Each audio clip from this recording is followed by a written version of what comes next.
bunch of people made a lot of terrible mistakes, and we came and did what we could to get them out of a jam. I'd say, friend, if you hadn't screwed up, I wouldn't be here. The best thing could happen to all of my people would they run into all of you. The whole secret of this business, I think, is to know your job as intimately and as interconnected as you possibly can. Very important to know the enemy is fire and how the enemy spreads, convection, conduction, and radiation.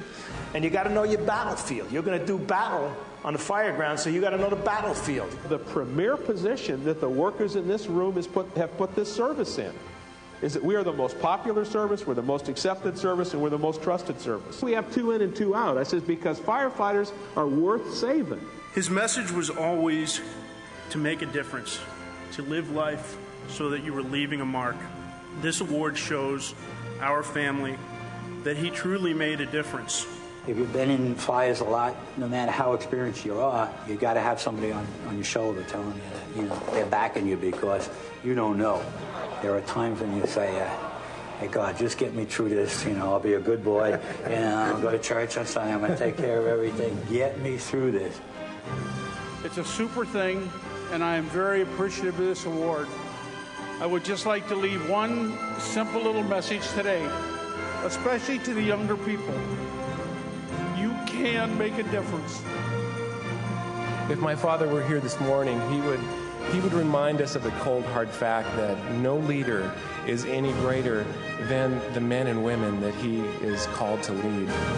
To be able to work at an occupation which brings tremendous personal satisfaction, and to enjoy the association with the marvelous people we have been privileged to work with, makes firefighting enviable to those sentenced to much more mundane walks of life. I think, like most people that have these things happen to them, they realize that they really stand on the shoulders of people who have gone before them, people who have stand next to them, and people they admire. If you can travel around and you can preach the message of professionalism and safety and for what firefighters do for this country, then I think it's all worthwhile. Somewhere in this room, there is someone that will be up here on this stage accepting this award in the future, because this is the group that is the leadership of the fire service. I'd like to begin by expressing to each of you how honored and privileged I am to have been selected this year's recipient of the Tom Brennan Lifetime Achievement Award. Tommy's a gentleman who's done so much for this fire service, a person who I can call my friend. And to be associated with his legacy is a phenomenal point in my life.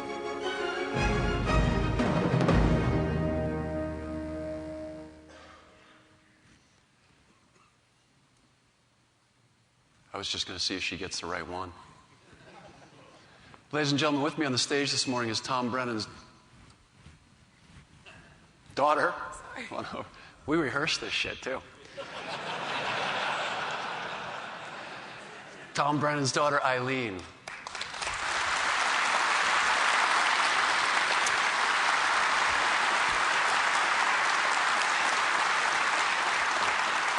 look lovely, too. Thank you. The Lifetime Achievement Award is named for Chief Tom Brennan, who was the editor-in-chief of Fire Engineering for 8 years and the technical editor for 17 more. Tom Brennan had more than 35 years of fire service experience, including 20 with the Fire Department of New York and 5 as the chief of Waterbury, Connecticut. He was the co-author of the Fire Chief's Handbook, the 5th edition, and he also received the 1998 Fire Engineering Lifetime Achievement Award. We lost Tommy to cancer in 2006, but his spirit lives on in this Lifetime Achievement Award. This morning, it's my distinct honor to be able to introduce to you the 2011 Lifetime Achievement Award winner, Skip Coleman, a friend, a mentor, and a true gentleman. Let me tell you a little bit about our friend Skip Coleman. To his friends, he's Skip, but his real name is John F. Coleman, and he entered the fire service in 1975 following in his dad's footsteps. He developed the oriented method of search to train recruits after reading an article entitled Surviving the Search and Rescue, written by some psychologists in North Carolina. Skip then was asked to train the entire department on the procedure. Today, the oriented search method is taught in most fire departments, making searching smarter and safer. Skip authored his first book for fire engineering Incident Management for the Street Smart Officer in 1997, and he began teaching the same year at FDIC. This will be the 15th year teaching at FDIC for Skip. Skip has also written Managing Major Fires, the second edition of the Incident Management for the Street Smart Officer, and his fourth book, Searching Smarter, came out in the beginning of 2011. Skip is a technical editor for fire engineering, and he serves on our FDIC advisory board. He's moderated the Roundtable column in the magazine, and now on fireengineering.com, and he blogs as well. I don't know when this guy finds time to come up for air. He gave our keynote speech in 2002, and so we asked a few of Skip's close friends to share with us a few thoughts about Skip. From his old friend Doc McAvoy, as a chief and educator, Skip has remained a lifetime learner, listening to others and benefiting from their experiences. Skip has been a leader, a mentor, and a role model and a friend to countless firefighters and officers. His influence in the fire service is priceless. I consider myself incredibly fortunate to work with him at Fire Engineering and call him my friend. The nicknames just keep coming.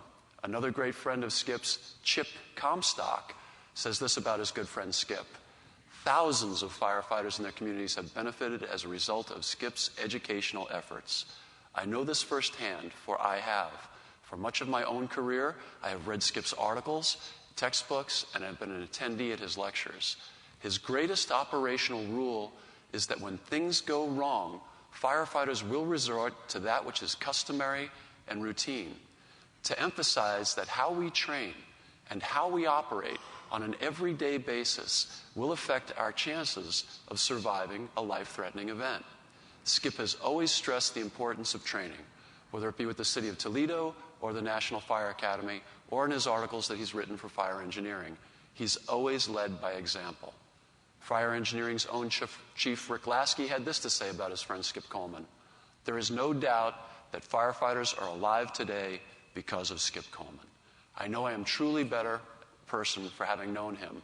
He is the example of what it means to be a great dad, a great husband, and a great friend. He is my brother, and I couldn't be happier for him. Billy Goldfeder had this to say about Skip. Congratulations, Skip, and thanks for your heartfelt energy and enthusiasm. I, along with the North American Fire Service, are better, smarter, and safer firefighters with that extra boost of energy, so we too can pass it on to other firefighters as well. Now, it would be hard to say anything more eloquent than Skip's friends have already said so far. But on behalf of myself and everyone here at Fire Engineering and FDIC, we really couldn't be happier that Skip is this year's recipient. He is first and foremost a friend, a gentleman, and a true giant in our industry. Ladies and gentlemen, I would like to present to you the FDIC 2011 Tom Brennan Lifetime Achievement Award winner, Chief Skip Coleman.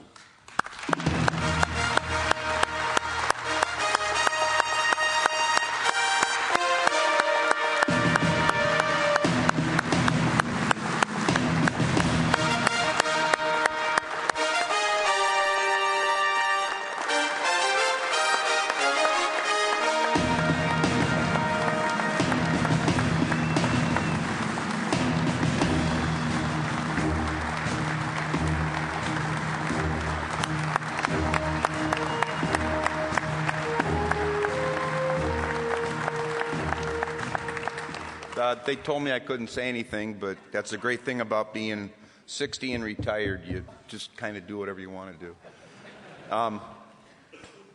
Tom Brennan, Lifetime Achievement Award. I don't know how I even fit in that equation anywhere, but I'm truly, truly, truly humbled and honored. I'm proud to be a Toledo firefighter. That's where most of it all came, that and from my dad.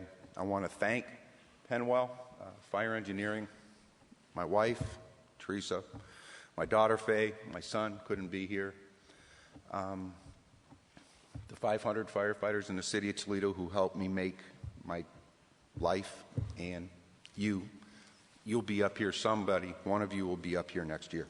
Thank you.